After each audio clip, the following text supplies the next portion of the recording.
Hello నమస్తే welcome to okay TV. ఇప్పుడు మనం గన్ పార్క్ దగ్గర ఉన్నాం, అసెంబ్లీ దగ్గర ఉన్న గన్ పార్క్ దగ్గర ఉద్యమకారులు అమరవీరులు వాళ్ళ కుటుంబ సభ్యులు ఇక్కడ నిరసన చేపడుతున్నారు. వాళ్ళకి రావాల్సిన హామీలు పథకాలు రావట్లేదని చెప్పేసి ఇక్కడ వాళ్ళు నిరసన చేపడుతున్నారు.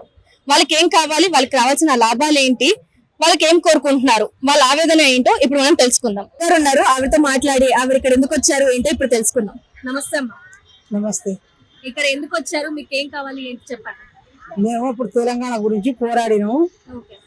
అప్పుడు హామీలు ఇచ్చారు, మాకు పింఛన్ ఇస్తామన్నారు, ఇల్లు కట్టిస్తామన్నారు. మాకేవి ఇప్పుడు హామీలు అయితే ఏవి చేయలేదు, అమలు చేయలేదు. హామీల కోసం వచ్చినాము. మరి ఇన్ని ప్రభుత్వాలు అన్నా కానీ మీకు ఏం హామీలు రాలేదు? ఏం హామీలు రాలేదు, ఏ ప్రభుత్వం ఏం చేయలేదు మాకు. తెలంగాణ అప్పుడు మస్తు కష్టపడ్డాం, తిరిగినాం, రాస్తారోకో చేసినాం, ధర్నాలు చేసినాం.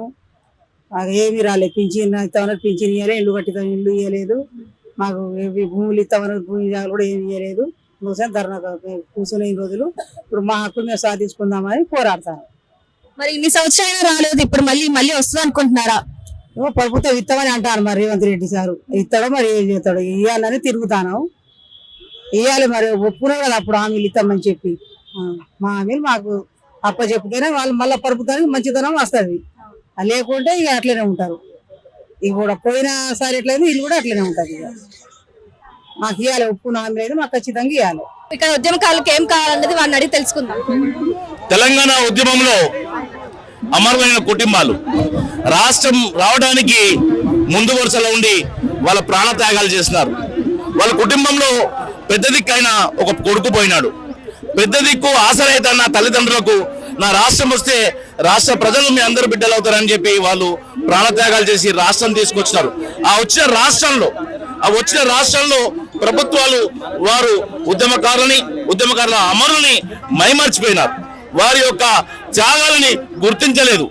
గత ప్రభుత్వాలు ఆ విధంగా చిన్నచూపు చూసినాయని ఈ రోజు రేవంత్ రెడ్డి ఉద్యమకారులని నేనున్నాను, మా ప్రభుత్వం కాంగ్రెస్ ప్రభుత్వం వస్తే ఉద్యమకారులందరూ కూడా న్యాయం చేస్తాము, వారందరూ కూడా గౌరవం ఇస్తాము, వారందరూ కూడా 250 గజాలు జాగిస్తాము, గౌరవంగా వాళ్ళకి వేతనాలు ఇస్తాము, ఉద్యోగాలు లేని వాళ్ళకి ఉద్యోగాలు ఇస్తాము. ఇంటికి మేము పెద్ద కొడుకు పోయినాడు, పెద్ద కొడుకు స్థానంలో మా ప్రభుత్వం మీకు పెద్ద కొడుకులా ఉంటుందని కళ్ళబొల్లి మాటలు చెప్పి నమ్మించి 2.5 సంవత్సరాలు అవుతుంది. ఈ రోజు కూడా ఉద్యమకారులు 12 సంవత్సరాల పైచిలకైనా వచ్చిన రాష్ట్రంలో మళ్ళీ ఉద్యమకారులు కుటుంబాలు, అమరులైన కుటుంబాలు రోడ్లపైకి వచ్చి వాళ్ళ జ్ఞాపకార్థం గన్ పార్క్ వచ్చి ఆ స్థూపం దగ్గర ఏడ్చడానికి కారణమైన ఈ రేవంత్ రెడ్డి ఇప్పుడైనా కనువిప్పై వచ్చే అసెంబ్లీలను సరే ఇచ్చిన మాటను కట్టుబడి ఉండి, లేని పక్షంలో మరో ఉద్యమానికి శ్రీకారం చుట్టడానికి రేవంత్ రెడ్డి ప్రభుత్వమే కారణమవుతుంది. చనిపోయిన అమరులకు ఇప్పటికైనా న్యాయం చేయమని కోరుకుంటున్నాం, విజ్ఞప్తి చేస్తున్నాం, హెచ్చరిస్తున్నాం. ఎందుకంటే వారిచ్చిన మాటనే, వారిచ్చిన వాగ్దానాలే అమరుల కుటుంబాలకు, ఉద్యమకారులకు 250 గజాలు ఇస్తాము, వారికి పూర్తి గౌరవం ఇస్తాము అని చెప్పిన మాట గద్దెకెక్కి మైమర్చిన రేవంత్ రెడ్డికి ఈరోజు మరొకసారి హెచ్చరికిస్తున్నాం. వచ్చే అసెంబ్లీలో 100% న్యాయం చేయాలి, ఉద్యమకారులందరినీ సంక్షేమంలో భాగస్వామ్యం చేయాలి, రాష్ట్రంలో భాగస్వామ్యం చేయాలని కోరుకుంటూ ఈ అవకాశం ఇచ్చిన ధన్యవాదాలు. ఇప్పుడు మనతో పాటు తెలంగాణ ఉద్యమకారులు సత్యరాజ్ గౌడ్ గారు ఉన్నారు, వారితో కూడా మాట్లాడి వారి యొక్క స్పందన తెలుసుకుందాం. జోహార్ తెలంగాణ అమరవీరులకు, సాధిద్దాం తెలంగాణ అమరవీరుల ఆశయాలను. నా పేరు గజ్జల సత్యరాజ్ గౌడ్. గన్ పార్క్ దగ్గర ఈ రోజు మిలియన్ మార్చ్ అయ్యి 15 సంవత్సరాలు గడుస్తున్న సందర్భంగా తెలంగాణ అమరవీరులు అందరం కూడా ఏకతాటిపైకి రావాలి, అమరవీరుల ఆశయాలు నెరవేర్చాలి అనే ఒక సదుద్దేశంతో ఒక ఆత్మీయ సమ్మేళనం లాగా ఇక్కడ అందరం కూడా కలుసుకోవడం జరిగింది. మేము ఒకటే చెప్తా ఉన్నాము, రేవంత్ రెడ్డి గారు, మీరు గత ప్రభుత్వాలు తెలంగాణ ఉద్యమకారులను విస్మరించినాయి కాబట్టి మేము అధికారంలోకి వస్తే మేము తెలంగాణ ఉద్యమకారులను హక్కున చేర్చుకుంటాము, మేము ఖచ్చితంగా 250 గజాల స్థలాన్ని ఇస్తాము, ఉద్యమకారులకు సముచితమైన స్థానం ఇస్తామని చెప్పేసి నీటి మీద రాతలు లెక్క కల్లిబొల్లి మాటలు చెప్పిన రేవంత్ రెడ్డి గారు ఎలక్షన్ మేనిఫెస్టోలో కూడా పెట్టారు కదా. మీరు ప్రజాపాలన దరఖాస్తులో కూడా ఉద్యమకారులు అయితే టిక్కు పెట్టండి, ఉద్యమకారులకు 250 గజాల భూమి ఇస్తామని చెప్పారు కదా రేవంత్ రెడ్డి గారు. 2.5 సంవత్సరాలు అవుతుంది కదా ఇప్పటివరకు నువ్వు అధికారంలోకి వచ్చి, నువ్వు ముఖ్యమంత్రి 2.5 సంవత్సరాల నుంచి. కనీసం ఉద్యమకారులు ఈ తెలంగాణ రాష్ట్రంలో ఎంతమంది ఉన్నారో మీకు తెలుసా? మీ క్యాబినెట్ కి ఏమన్నా తెలుసా?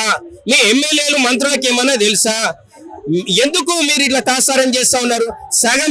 సగము నువ్వు అధికారం 2.5 సంవత్సరాలు అయిపోయింది, ఇక మిగిలింది ఇంకా 2.5 సంవత్సరాలు. కనీసం నువ్వు ప్రక్రియ ఏమైనా మొదలు పెట్టినవా?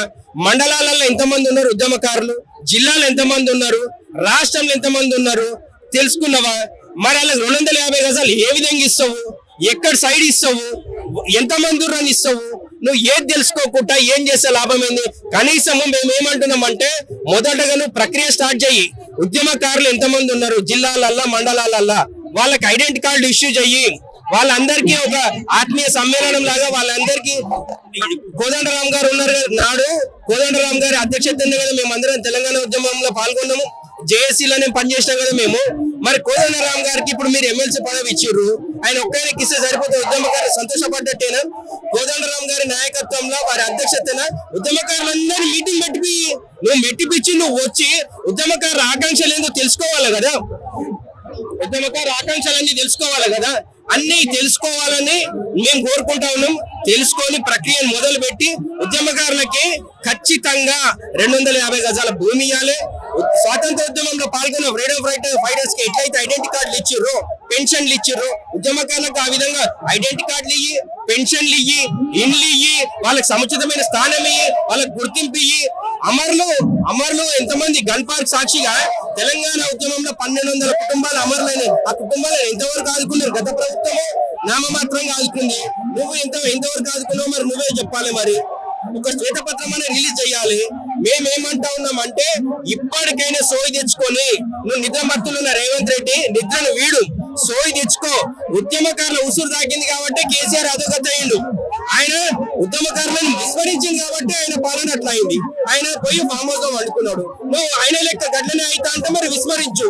నువ్వు ఉద్యమకారులను నువ్వు గుర్తించి ఉద్యమకారులకు సముచితమైన న్యాయం జరిగితే వాళ్ళకి కంపల్సరీ వాళ్ళకి ఏదైనా చేస్తేనే నీకు నీ ప్రభుత్వం నిలబడుతుంది. బిడ్డ తెలంగాణ ఉద్యమకారులకి ఉద్యమం చేయడం కొత్త కాదు, లాఠీ దెబ్బలు తినడం కొత్త కాదు, కేసులు వేసుకోవడం కొత్త కాదు. నీ అవసరమైతే నీ ఇంటిని ముట్టడిస్తాం, అసెంబ్లీని ముట్టడిస్తాం, నీ ప్రగతి భవన్ ని ముట్టడిస్తాం. మేము ఒకటే చెప్తా ఉన్నాం, మాకు న్యాయం చేస్తాను నువ్వే అన్నావు కదా, నువ్వే ఎన్నికల మేనిఫెస్టోలో పెట్టినావు కాబట్టి మేము అడుగుతున్నాం. నువ్వు పెట్టకపోతే మేము అడగకపోతున్నాం. కానీ నువ్వు ఉద్యమకారులు కూడా కాదు, అయినా కానీ నువ్వు మాట ఇచ్చినావు అంటే మేము నమ్మి నీకు ఓట్లు వేసినాం, నేను గద్దెను ఎక్కించినాం. కాబట్టి మేము ఏమంటా ఉన్నాం, 100% ఉద్యమకారులకు న్యాయం చేయాలి. చేయకపోతే బిడ్డ ఖబర్దార్, నీకు కూడా ఫామ్ హౌస్ పట్టిన గద్దె నీకు కూడా వస్తుందని చెప్పేసి హెచ్చరికలు జారీ చేస్తా ఉన్నాం. ద్వారా చేసినటువంటి మిలియన్ మార్చులు అమరులకే నివాళులు అర్పాలని చెప్పేసి ఉద్యమకారులందరినీ కూడా పిలిపివ్వడం జరిగింది. ఈ పిలుపుతో కోదండరామ్ గారి ఆధ్వర్యంలో ఉద్యమకారులందరూ కూడా ఐకమత్యంగా ఉండాలని చెప్పేసి మనం రాష్ట్రంలో ప్రకటించినటువంటి ప్రకటనతో 6 గ్యారెంటీల్లో ఉద్యమకారులకు ఒక న్యాయం జరగాలని చెప్పేసి మేము మొదటి నుంచి తెలంగాణ ఉద్యమకారుల ఫోరం ద్వారా పోరాటం జరుగుతుంది. దయచేసి ఇప్పటికైనా ఉద్యమకారులందరిగా ఐకమత్యంగా ఉండి ప్రభుత్వంతో పోరాటం చేసి మనకు రావాల్సిన కోరికలను సాధించుకోవాలని చెప్పేసి ఈరోజు ఈ కార్యక్రమానికి ఇంత పెద్ద ఎత్తున వచ్చినటువంటి ఉద్యమకారులందరికీ కూడా పేరు పేరున ధన్యవాదాలు చెప్తున్నాం. జై తెలంగాణ. ప్రభుత్వం ఇంత నిర్లక్ష్యంగా ఎందుకు ఉందంటారు? ఇన్ని సంవత్సరాలు అవుతున్నా గానీ హామీలు నెరవేర్చట్లేదు. దాని మీద మీ స్పందన ఏంటి? ఇప్పుడు తెలంగాణ ఉద్యమకారుల అంశాన్ని తొక్కిపెట్టిన వాళ్ళు కాళ్ళ కింద ఉన్న ఆ సమస్యను కనీసం ఈ ప్రభుత్వము మన తెలంగాణ ఉద్యమకారులు మనకు గురించి పనిచేస్తారు, మరి మనకు న్యాయం జరుగుతుందన్న సంకల్పంతో ఈ గవర్నమెంట్ కనీసం తెలంగాణ ఉద్యమకారుల అంశాన్ని లేపింది. కాకపోతే ఏంటంటే ప్రభుత్వం నడిపించడంలో అష్ట కష్టాలు ఉన్నాయి కాబట్టి ఆలోచించి తన యొక్క ఆలోచన విధానాన్ని ఇచ్చేసి కొద్దిగా లేట్ జరుగుతుంది. తెలంగాణ ఉద్యమకారులకు ఎటువంటి అన్యాయం జరగదు. కనీసం ఒక ఆత్మగౌరవం సంక్షేమం గురించి కొట్లాడుతున్నారు కాబట్టి తెలంగాణ ఉద్యమకారులు వాళ్ళ యొక్క కళ నెరవేరుతుంది. ఓపికతో కొన్ని రోజులు ఇచ్చేయాలి. గవర్నమెంట్ నిర్లక్ష్యం వహిస్తుందంటే ఇది చిన్న సమస్య కాదు.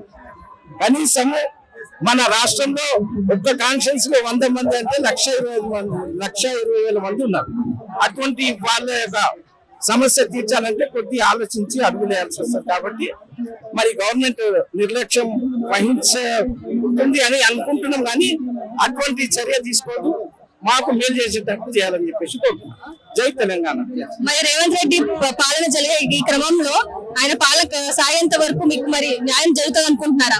100% తెలంగాణ ఉద్యమకారులకు న్యాయం జరుగుతుందని చెప్పేసి అనుకుంటున్నారు. ఎందుకంటే పోయిన గత సంవత్సరం 10 సంవత్సరాలు మనకు ఎటువంటి మన తెలంగాణ ఉద్యమాన్ని చెప్తున్నా కదా ఆ పదాన్ని కూడా ఉచ్చరించడానికి అవకాశం లేకుండే. కనీసం ఇంతమంది ఇప్పుడు వచ్చారంటే వీళ్ళ ఆత్మగౌరవం సంక్షేమం గురించే వచ్చారు.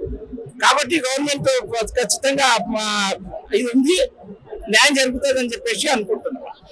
అంతే, ఇంకేం లేదు. ఎందుకంటే నిరుత్సాహపడదు. ఇన్ని రోజులు తొక్కిపెట్టిన తెలంగాణ పదాన్ని ఇప్పుడు కనీసం బయటికి వచ్చి ఇంతమంది మనం ఇక్కడ వచ్చినామంటే న్యాయం జరుగుతుందని చూడండి. ప్రతి ఒక్కరు కనీసం 60 నిమిషాల వాళ్ళ కన్నా తక్కువ ఎవరు లేరు. కానీ నిజమైన తెలంగాణ ఉద్యమకారులు అంటే ఇప్పుడు ఇలా వచ్చిన వాళ్ళంతా శ్వాసాకాంక్షగా నిస్వార్థంగా పనిచేసిన తెలంగాణ ఉద్యమకారులు కాబట్టి వచ్చారు. కాబట్టి వాళ్ళకు ఎటువంటి డోకా లేదు. ఖచ్చితంగా న్యాయం జరుగుతుందని చెప్పేసి అనుకుంటున్నాను. Thank you.